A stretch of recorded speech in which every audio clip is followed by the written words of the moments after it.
ஏன் சார் அவரை மழை பெஞ்சப்போ ஒரு இதில் சேர்ல வச்சு தூக்கிட்டு போனதெல்லாம் பார்த்தோங்க. அவருடைய கால் ஷூ இதில் படக்கூடாதுன்னு அவர் அப்படி தான் செய்வார். திமுக ஆஃபீஸுக்கு போனால் அவருக்கு பிளாஸ்டிக் சேர் தான் தருவாங்க, அது வேற விஷயம். மற்றபடி அவருடைய இடத்துல அவரும் என்ன சாதாரண மனுஷராக வேளச்சேரியில் 8 கிரவுண்டில் ஒரு ஸ்கூல் கட்டி வச்சு சிபிஎஸ்சி ஸ்கூல் நடத்துகிறாரு. வேளச்சேரியில் ஒரு கிரவுண்டு 3 கோடி தான் போகும் மினிமம் போட்டுக்கிட்டிங்கன்னா. திருமாவளவன் 9 லட்சம் ரூபாய்க்கு 5 நிமிஷத்துக்கு மலர் தூவறதுக்கு 9 லட்சம் ரூபாய் எங்கேருந்து காசு வருது? நோட் அடிக்கிறாங்களா இவங்க? இல்லை தமிழகத்தில் அம்பானி அதானிகள் யாராவது கொடுக்குறாங்களா? ஏன்னா கொஞ்ச நாள் முன்னாடி இவருடைய கட்சிக்கு பதவி வாங்கிறதுக்கு ஒரு மிகப்பெரிய தமிழகத்தின் அம்பானின்னு சொல்கிறதா தமிழகத்தை மாத்திரம் சொல்ல முடியாது. ஏன்னா திமுகவிற்கு 519 கோடி கொடுத்த ஹெலிகாப்டர் 5 நிமிஷம் தூவுதுன்னா அங்கேருந்து பூவை லோட் பண்ணிட்டு இறக்கிட்டு வந்து போயிட்டு லேண்டிங்கோட 2 மணி நேரம் வேண்டியிருக்கும். அதுக்கு என்ன ரேட்டோ குறைஞ்சபட்சம் 9லேருந்து 20 லட்சம் ரூபா ஆகலாம். 9 லட்சம் பணம் சார் மாநாடு நடத்தணும்னா அங்கே தான் சொல்கிறேன். இன்னைக்கு அந்த 500 கோடியை 3 ஏடிஎம்கள் கொடுத்தார்கள். திருச்சியைச் சேர்ந்த ஒரு ஏடிஎம், இது திருவண்ணாமலையைச் சேர்ந்த ஒரு ஏடிஎம், இன்னொரு ஏடிஎம் அப்படின்னு 3 ஏடிஎம் பேர் சொல்கிறாங்க. லயோலா காலேஜுடைய ஃபண்ட்ஸை மிஷனரிகள் கொடுக்கும் பணத்திற்காக தமிழர் விரோத செயலில் தான் ஈடுபட்டு கொண்டிருக்கிறார்கள். அதில் தான் இந்த மாநாடெல்லாம் அதில் அதனுடைய செயல்பாடு தான் இருக்கு. எனக்கு வருகிற கணக்கு விஜய் தலைமையிலான கூட்டணியில் திருமாவளவனும் 2 கம்யூனிஸ்டும் சேரக்கூடும். மக்கள் நல கூட்டணி போல ஒன்று திமுக கொடுக்கும் பணத்தில் தமிழக அம்பானி அதானிகள் என மாப்பிள்ளை சார் நடத்துவது மூலமாகவும் ஜேபிஆர் மருமகனும் இது லாட்ரி மார்ட்டின் உதவியோடு ஒரு மக்கள் நல கூட்டணி.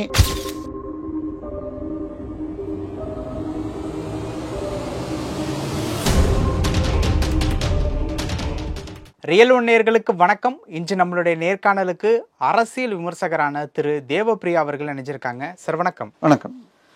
திருச்சியில் நடக்கக்கூடிய திருமாவளவனுடைய செக்குலியர் மாநாடு விசிக கட்சி நடத்துகிறாங்க. அதில் திருமாவளவன் அவர்களுக்கு அங்கே இருக்கக்கூடிய கட்சி நிர்வாகிகள், அதாவது திருச்சி மாவட்டத்தில் இருக்கக்கூடிய கட்சி நிர்வாகிகள் ஹெலிகாப்டரில் மலர் தூவி மரியாதை செலுத்தணும் அப்படிங்கிற ஒரு பிளான் பண்ணியிருந்தாங்க. ஆனால் கடைசி நேரத்தில் அதுக்கு அனுமதி கொடுக்கல. ஸோ இந்த மாதிரி அனுமதி கொடுக்கலையே அப்படிங்கிற ஒரு விஷயத்த திருமாவளவன் அவர்கள்ட்ட சென்னை விமான நிலையத்தில் வச்சு கேட்கும்போது அனுமதி கொடுக்கல அப்படிங்கிறதுக்காக எனக்கு எந்த வருத்தமும் இல்லை அப்படிங்கிற ஒரு விஷயத்த சொல்லியிருந்தார். வருத்தம் இருக்குது இல்லை அப்படிங்கிறத அவருடைய தனிப்பட்ட விஷயம்னு வச்சுக்கோங்களேன். இந்த மாதிரி ஹெலிகாப்டரில் மலர் தூவுறது அப்படிங்கிறது விசிகாவில் நடக்கிறதுங்கிறது ரொம்ப புதுசாக இருக்குது. இதன் பின்னணியில் இருக்கக்கூடிய காரணம் என்ன? இல்லை, விசிகாவில் இல்லைன்னுலாம் சொல்ல முடியாது. எந்த கட்சி மாநாடு போட்டாலும் அந்த கட்சி தலைவருக்கு சிம்மாசனம் போட்டு தான் பண்ணுவாங்க. இது இந்த மாதிரி ஏன் சார் அவரை மழை பெஞ்சப்போ ஒரு இதில் சேர்ல வச்சு தூக்கிட்டு போனதெல்லாம் பார்த்தோங்க. அவருடைய கால் ஷூ இதில் படக்கூடாதுன்னு அவர் அப்படி தான் செய்வார். திமுக ஆஃபீஸுக்கு போனால் அவருக்கு பிளாஸ்டிக் சேர் தான் தருவாங்க, அது வேற விஷயம். மற்றபடி அவருடைய இடத்துல அவரும் என்ன சாதாரண மனுஷராக வேளச்சேரியில் 8 கிரவுண்டில் ஒரு ஸ்கூல் கட்டி வச்சு சிபிஎஸ்சி ஸ்கூல் நடத்துகிறாரு. வேளச்சேரியில் ஒரு கிரவுண்டு 3 கோடி தான் போகும் மினிமம் போட்டுக்கிட்டிங்கன்னா. அதனால அதில் ஹிந்தி சொல்லி கொடுக்குறாரு. ஸோ இதுதான் நடக்குது. ஸோ இப்போ திருமாவளவன் 9 லட்சம் ரூபாய்க்கு 5 நிமிஷத்துக்கு மலர் தூவறதுக்கு 9 லட்சம் ரூபாய் எங்கேருந்து காசு வருது? நோட் அடிக்கிறாங்களா இவங்க? இல்லை தமிழகத்தில் அம்பானி அதானிகள் யாராவது கொடுக்குறாங்களா?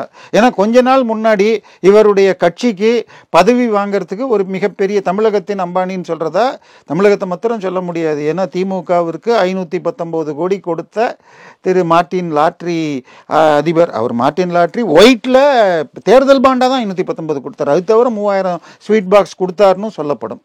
அவருடைய சொந்த மருமகன் இவருடைய கட்சியில் போய் உடனே பதவி கொடுத்து அப்போ தான் அந்த மாநாடு, போன முறை மது ஒழிப்பு மாநாடுன்னு ஒன்று நடத்தினார். சார் ஒரு மாநாட்டுக்கு இன்றைக்கி திமுக கூட்டம் போட்டால் எவ்வளவு செலவு பண்ணாலும் ஆள் வரமாட்டேன்றாங்க. இங்கே வந்தால் 200 கொடுத்தா தான் வராங்க. எங்கள் விசிகாவிலையா திமுக கூட்டம் போட்டால் 200 சொல்லி லேடிஸை கூட்டு வந்தான்றாங்க. அதுவும் முடியலன்னு சொல்லிட்டு நம்ம இப்போ சேகர் பாபு ஐயா என்ன பண்ணிட்டாரு, சினிமாலேருந்து டான்ஸ் ஆடுற க்ரூலேருந்து வச்சுக்கிட்டு டான்ஸ் எல்லாம் போட்டார் குளத்தூரில். அதுக்கப்புறம் நேற்றுக்கு திரு உதயநிதி ஸ்டாலினுக்கு பசங்களை வச்சு dance again cinema dance crew. So கூட்டம் என்ன பண்ணாலும் மாநாட மயிலாட ரோட்டில் போட்டால் கூட திமுகவுக்கு கூட்டம் வரல. இந்த விசிகாவினுடைய இந்த செக்குலர் மாநாட்டில் இந்த மலர் தூவி வரவேற்கக்கூடியதுக்கு 9 லட்சம் ரூபாய், அதுவும் 5 நிமிஷத்துக்கு அப்படிங்கிற மாதிரி வந்து சொல்றீங்க. இல்லை இது நீங்கள் நீங்கள் இப்போ கேமரா வாடகைக்கு வேணும்னு வச்சுக்கோங்க. நீங்கள் ஸ்டூடியோ நடத்துறீங்க, உங்ககிட்ட ஸ்டூடியோ இல்லைன்னு வச்சுக்கோங்க. கேமரா வேணும்னா அதுக்குன்னு ஒரு வாடகை ரேட் இருக்குல்ல. யார் ஹெலிகாப்டர் எடுத்தாலும் ஹெலிகாப்டர் 5 நிமிஷம் தூவுதுன்னா அங்கேருந்து பூவை லோட் பண்ணிட்டு இறக்கிட்டு வந்து போயிட்டு லேண்டிங்கோட 2 மணி நேரம் வேண்டி இருக்கும். ஸோ அதுக்கு என்ன ரேட்டோ குறைஞ்சபட்சம் 9 to 20 லட்சம் ரூபா ஆகலாம். 9 லட்சம் பணம் எப்படி சார்? சார் மாநாடு நடத்தணும்னா அங்கே தான் சொல்கிறேன். இன்னைக்கு சென்னையில் கருணாநிதி 100வது நாள் விழான்னு சொல்லி ரஜினிகாந்தை வச்சு கமலஹாசன் கலந்துக்கிட்டு யாரும் வரல. இளைஞர் மாநாடுன்னு சொல்லி சேலத்தில் திமுகக்கு ஏடிஎம்னால இப்போ பல ஏடிஎம் இருக்கா. இப்போ கூட நம்ம இடியிலேருந்து டாஸ்மாக் வழக்கில் தப்பிக்கிறதுக்காக 500 கோடி ரூபாய் திமுகவின் சார்பாக பிஜேபி பீகார் தேர்தல் நிதிக்கு கொடுக்கப்பட்டதுன்னு ஜூனியர் விகடனில் போடுறாங்க. அந்த 500 கோடியை 3 ஏடிஎம்கள் கொடுத்தார்கள். திருச்சியைச் சேர்ந்த ஒரு ஏடிஎம், இது திருவண்ணாமலையைச் சேர்ந்த ஒரு ஏடிஎம், இன்னொரு ஏடிஎம் அப்படின்னு 3 ஏடிஎம் பேர் சொல்கிறாங்க. ஸோ இப்படி இந்த மாதிரி 500 கோடி கொடுக்குற ஏடிஎம்களால் சேலம் மாநாட்டுக்கு கூட்டம் சேர்க்க முடியல. ஆனால் இவர் மாத்திரம் கூட்டம் சேர்க்கிறார் என்றால் என்ன காரணம்? இன்னொன்று, இந்த மாநாட்டுக்கு என்ன பேர் சொன்னீங்க? மதச்சார்பற்ற பேரணி, செக்குலர் மாநாடு. சார் மதச்சார்பற்றன்னு ஒன்று கிடையாது சார். ஒன்று கடவுள் நம்பிக்கை உள்ளவன், இல்லாட்டி கடவுள் நம்பிக்கை இல்லாதவன். கடவுள் நம்பிக்கை இல்லாததற்கு பேர் பகுத்தறிவுன்னா அது பைத்தியகாரத்தனம்.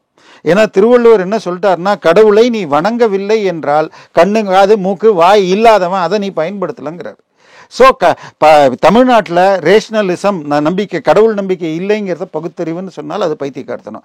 இப்போ உனக்கு நம்பிக்கை இல்லைன்னா உன் இஷ்டம். நீங்கள் எனக்கு நம்பிக்கை இல்லை, நான் கோயிலுக்கு போக மாட்டேன், சர்ச்சுக்கு போக மாட்டேன், மசூதிக்கு போகலாம். ஆனால் ஒரு மதத்தை திட்டுறது அதுக்கு பேர் மதச்சார்பன்மை இல்லை.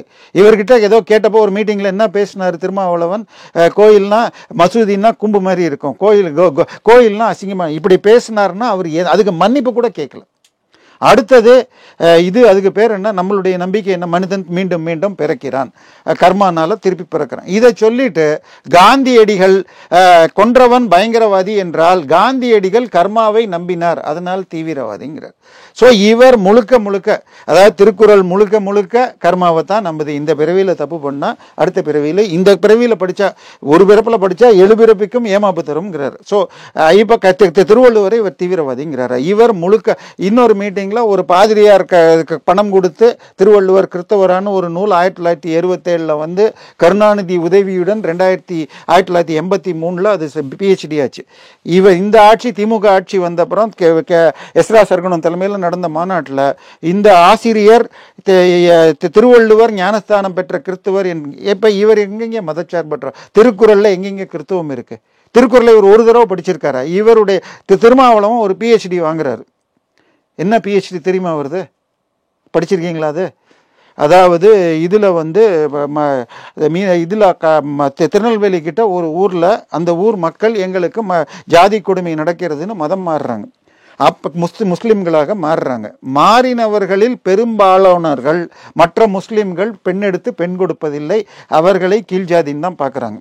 இதை கருப்பாயி என்ற நூர்ஜஹான் அதில் இருக்கிற ஒருத்தரை, பாதிக்கப்பட்ட ஒருத்தரை புக் எழுதியிருக்காரு. இதை மறுக்கிறதுக்காக இவர் போய் ஒரு 10 பேரை கேட்டார், நாங்கள்லாம் ஒசந்துட்டோம் அப்படின்னு சொன்னதாக PhD. ஸோ இவர் முழுக்க முழுக்க தமிழர் விரோத தமிழர்களுக்கு எதிரான, இந்துக்கு எதிரான ஒரு கொள்கையை, அந்நிய மத வெறி பிடித்தவர் இவர். இன்னொன்று, இந்த மாநாடை பொறுத்த வரைக்கும் ஹெலிகாப்டர்ல மலர் தூவுற அளவுக்கு ஸ்பான்சர் யாராவது பண்ணியிருக்காங்களா?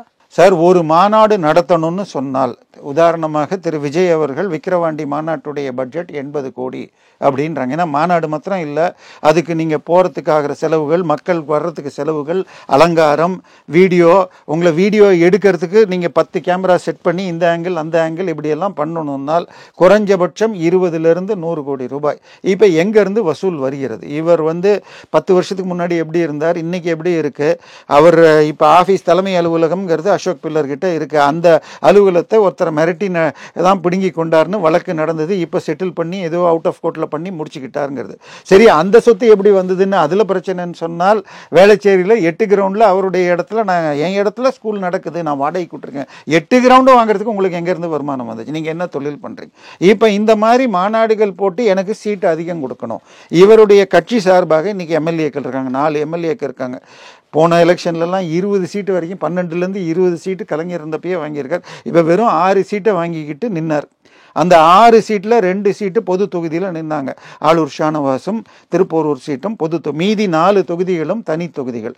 அந்த 4 சீட்லையும் இவர் நிற்க வைத்தவர்கள் தலித்துகள் அல்ல, அவர்கள் எல்லோருமே கிரிப்டோக்கள் அப்படின்னு அவங்களுடைய வேட்புமனு நான் டவுன்லோட் பண்ணப்ப எனக்கு சந்தேகம் வந்தது.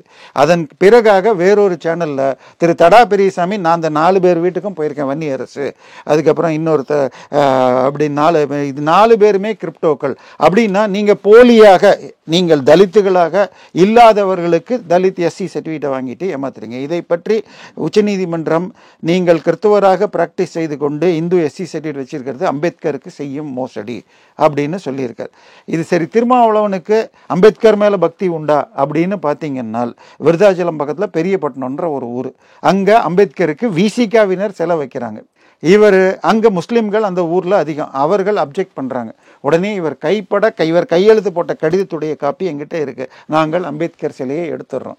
ஏன் சார், உங்கள் ஊரில் ஒரு 25% முஸ்லீம் இருந்தால் அந்த ஊரில் அம்பேத்கர் சிலையை வைக்கிறதுக்கு கூட அனுமதி, இவருக்கு அம்பேத்கரே வேண்டாமா? இவருக்கு என்ன கொள்கை இருக்கிறதுன்னு நமக்கு தெரியாது. அடுத்ததாக இவருக்கு சமூக நீதி மேலே நம்பிக்கை இருக்கா? போன ஆட்சியில் அதிமுக ஆட்சியின் போது அரசாங்க வழக்கறிஞர்கள் பதவி போட்டாங்கன்னு சொன்னால் கிட்டத்தட்ட 125 போஸ்ட் வருது. அவங்க அரசாங்க சார்பாக ஆர்கியூ பண்ணாங்கன்னா அவங்களுக்கு சம்பளங்கள் வரும். அந்த போஸ்டில் 140 பேரில் 2 பேர் தான் எஸ்சி வந்திருக்காங்க. ஸோ குறைஞ்சபட்சம் அந்த 19% எஸ்சி எஸ்டி ரிசர்வேஷன் வரணும்னு இவர் 2017 வழக்கு போடுறார். வழக்கு இழுத்துக்கிட்டே போய் 2023 தான் தீர்ப்பு வருது. இந்த ஆட்சி வந்த பிறகு அதில் இதெல்லாம் துறை சார்ந்த ஆளுமை இருக்கணும், வழக்கறிஞர் தொழிலில் அரசாங்கத்துக்கு ஜெயிக்கிறதுக்கு, அதனால ரிசர்வேஷன் வேண்டான்னு திமுக அரசு வழக்கறிஞர் சொல்ல தீர்ப்பு அப்படி வந்துருச்சு.